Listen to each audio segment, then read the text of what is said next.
Hi beautiful people, I hope कि आप सब बहुत अच्छे हैं, बहुत खुश हैं एंड हमारे यूट्यूब चैनल पर आपका स्वागत है। आज की वीडियो में बात करने वाला हूँ फ़्रांस के स्टूडेंट वीज़ा के बारे में। एंड फ्रांस के स्टूडेंट वीज़ा को लेकर हमारे पास बहुत ज़्यादा इंक्वायरीज़ आती हैं। बहुत सारे स्टूडेंट्स हमारे इंडिया के, पाकिस्तान के, बांग्लादेश, नेपाल, भूटान, बहुत सारी कंट्रीज़ के जो स्टूडेंट्स हैं वो अप्लाई करना चाहते हैं फ्रांस का स्टूडेंट वीज़ा, पढ़ाई करना चाहते हैं।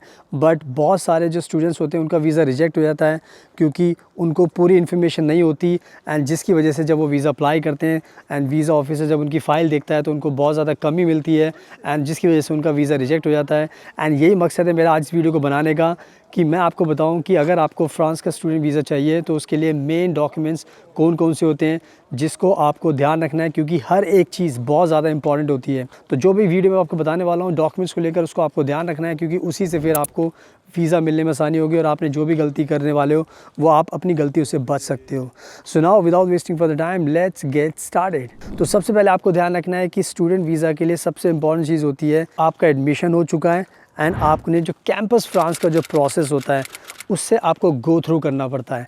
एंड कैंपस फ्रांस, मैं बताना चाहता हूँ कि फ्रांस की सरकार की अपनी एक खुद की एजेंसी है जो बहुत सारी कंट्रीज़ में जो इंटरनेशनल स्टूडेंट्स होते हैं उनकी जो पूरी की पूरी वीज़ा की जो फ़ाइल होती है, जो उनका पूरा का पूरा लाइफ होती है, उसको असेस करते हैं कि जो भी कैंडिडेट अप्लाई कर रहा है वो बोनाफाइड है या नहीं है, उसके पास जेन्युइन डॉक्यूमेंट्स हैं या नहीं है, उसका जो प्रोफाइल है बिल्कुल सही है, कोई क्रिमिनल एक्टिविटी नहीं है।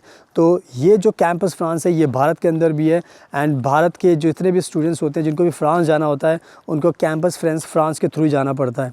तो कैंपस फ्रांस आप स्क्रीन पर भी देख सकते हो, ये इनकी वेबसाइट है। एंड यहाँ पर आपको सबसे पहले इंपॉर्टेंट चीज़ होती है कि यहाँ पर आपको अपना पोर्टल बनाना पड़ता है एंड इस पोर्टल पर फिर आपको अपने डॉक्यूमेंट सबमिट करने पड़ते हैं। तो यहीं पर बहुत सारे जो स्टूडेंट्स हैं वो गलती करते हैं क्योंकि बहुत सारे स्टूडेंट्स कन्फ्यूज़ हो जाते हैं इस पोर्टल को देखने के बाद एंड इसमें डॉक्यूमेंट सबमिट करने के लिए बहुत ज़्यादा कन्फ्यूजन क्रिएट हो जाती है। तो ये सारी चीज़ बताना चाहता हूँ। डॉक्यूमेंट्स में मेरा फोकस रहेगा क्योंकि डॉक्यूमेंट्स अगर आप पार्ट अच्छे से कर लेते हो तो फिर आपको कोई भी दिक्कत नहीं होती।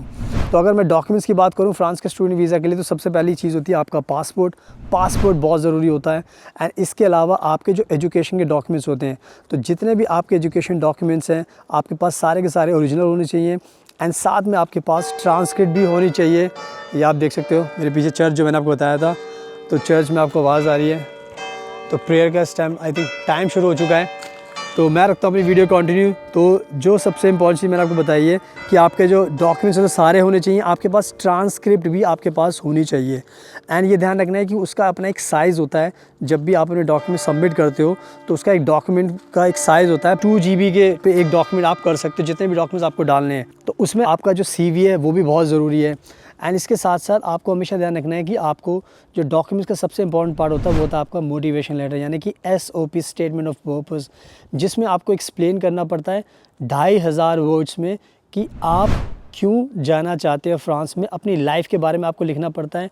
एंड सारी चीज़ें आपको अच्छे से एक्सप्लेन करनी पड़ती है ताकि वीज़ा ऑफिसर को ये समझ में आ जाए कि आपका फ्रांस जाने का मकसद क्या है। इसके साथ साथ डॉक्यूमेंट्स में जो नेक्स्ट पार्ट होता है वो होता है आपका अकोमोडेशन, क्योंकि अगर आप फ्रांस में पढ़ाई करने आना चाहते हो तो आपके पास अकोमोडेशन का प्रूफ होना चाहिए कि अगर आप फ्रांस में आने वाले हो तो आप रहोगे कहाँ पर, आपके पास क्या प्रूफ है। तो इसमें आप क्या कर सकते हो, या तो आप होटल की बुकिंग कर सकते हो या फिर आप कोई जो हॉस्टल होता है उसको कर सकते हो, डॉर्म यूनिवर्सिटीज़ के होते हैं उसको बुक कर सकते हो।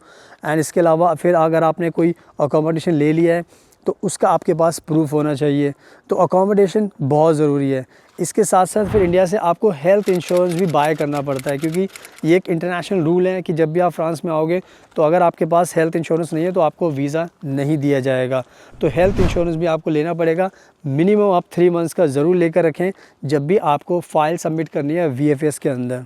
इसके अलावा फिर जो नेक्स्ट डॉक्यूमेंट होता है वो एक चीज़ आपको ये भी ध्यान रखनी है, आपका एक बर्थ सर्टिफिकेट होता है। बर्थ सर्टिफिकेट आपका इंग्लिश में होता है क्योंकि आप इंडिया से हो तो आपका इंग्लिश में होगा, तो आपको उसको फ्रेंच में भी ट्रांसलेट कराना पड़ता है। फ्रांस की एक बहुत बड़ी रिक्वायरमेंट होती है, वो इसलिए रिक्वायरमेंट होती है क्योंकि जैसे मैं फ्रांस में रहता हूँ तो फ्रांस में कहा जाता है कि आपको अपना वो डॉक्यूमेंट लेकर आना पड़ेगा। उससे क्या होता है, जो सरकार आपको बेनिफिट्स देती है उसका आपको फ़ायदा मिलता है अगर आप अपना ट्रांसलेशन करा लेते हो। अगर आप नहीं कराओगे तो फिर आपको जो बेनिफिट्स मिलने वाले हैं फ्रांस के अंदर वो आपको बेनिफिट्स नहीं मिलने वाले। तो ये जो बहुत इंपॉर्टेंट डॉक्यूमेंट आपको बता रहा हूँ, ये डॉक्यूमेंट आपके पास होना चाहिए।